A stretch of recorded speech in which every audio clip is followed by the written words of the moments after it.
Olha só, tem lei nova de imposto de renda no Brasil e ela promete mudar bastante as regras do jogo. Vamos mergulhar nos detalhes para entender o que isso realmente significa para milhões de pessoas. A grande pergunta que todo mundo está se fazendo é exatamente esta. Com essas novas regras, quem sai ganhando e para quem a conta vai ficar mais salgada? É isso que a gente vai descobrir agora. Bom, vamos direto ao ponto. Estamos falando da Lei número 15270 de 2025. E veja bem, isso aqui não é só um ajustezinho não. É uma reestruturação de verdade no imposto de renda para pessoa física, mexendo em regras que estavam aí há anos. Basicamente, a lei tem uma missão dupla, sabe? A ideia é buscar mais justiça fiscal. De um lado, ela dá um alívio no imposto para uma fatia enorme da população, o que pode aumentar o poder de compra. Do outro lado, para equilibrar a balança, ela cria uma tributação mínima para quem tem renda mais alta, trazendo para a conta até alguns rendimentos que antes eram isentos. Agora, a parte que realmente mexe no bolso de muita gente. Como isso afeta a vida de quem é assalariado ou profissional liberal. Vamos ver em detalhes como funciona esse corte de impostos. Essa tabela aqui ajuda a gente a visualizar direitinho. Fica claro que o benefício é focado em quem tem renda mais baixa e média. A redução é calculada de um jeito que quem ganha até R$ 5.000 por mês acaba não pagando nada de imposto. A partir daí, o benefício vai diminuindo, até sumir para quem tem uma renda mensal acima de 7.350. Então, o ponto central, o número que precisa ficar na cabeça é este: R$ 5.000. Ele passa a ser a nova faixa de isenção, na prática, no cálculo mensal. Quem tiver rendimentos tributáveis até esse valor por mês vai ter o imposto zerado por causa desse novo mecanismo de redução. E tem um detalhe muito importante para milhões de trabalhadores, viu? Esse alívio fiscal também vale para o 13º salário. A mesmíssima lógica de redução vai ser aplicada naquele bônus tradicional de fim de ano.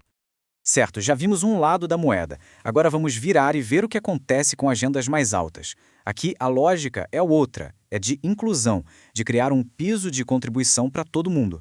E aqui o número-chave é outro: R$ 600.000. Quem tiver uma renda total no ano acima desse valor vai passar por um novo cálculo, uma tributação mínima que considera várias fontes de renda que antes ficavam de fora. E é aqui que a mudança fica bem clara. Olha só, vários rendimentos que antes eram totalmente isentos para a pessoa física, como juros de poupança, lucros de LCI, agora entram na base de cálculo dessa tributação mínima. Isso muda completamente o cenário, principalmente para os investidores. A questão dos dividendos, então, é uma das maiores transformações. O que antes era isento, agora passa a ter uma retenção de 10% direto na fonte. Mas atenção, isso vale para pagamentos mensais acima de R$ 50.000 que venham de uma única empresa. E aí a alíquota desse imposto mínimo, ela é progressiva. Começa em zero para quem ganha os 600 mil por ano e vai subindo de forma linear. Sobe até bater 10% para quem tem rendimentos anuais de 1.200.000 ou mais. A partir daí, a alíquota trava em 10%. Para quem investe, as implicações são ainda mais diretas. Vamos dar uma olhada em dois mecanismos cruciais que afetam a distribuição de lucros das empresas. Outra mudança fundamental que mexe com o capital internacional. A distribuição de lucros e dividendos para beneficiários fora do Brasil, que antes podia ser isenta, agora passa a ter uma tributação de 10% retida direto na fonte.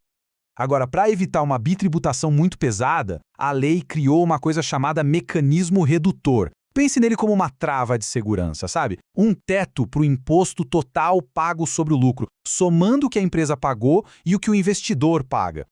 Para a gente entender o efeito desse redutor na prática, aqui estão os limites máximos da carga tributária combinada. Ou seja, somando o imposto da empresa e da pessoa física, o total não pode passar disso. Varia de 34% para empresas em geral e pode chegar a 45% no caso dos bancos. Ok, já entendemos as mudanças. Agora a pergunta é, quando tudo isso começa a valer e quais são os próximos passos? O cronograma é bem claro.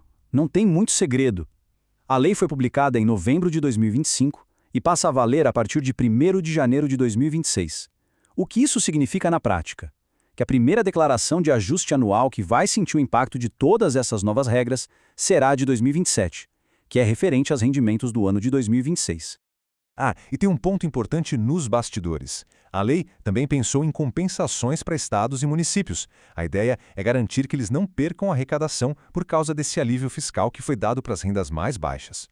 No fim das contas, fica muito claro que não é uma pequena mudança, né? É uma verdadeira remodelação do imposto de renda no país.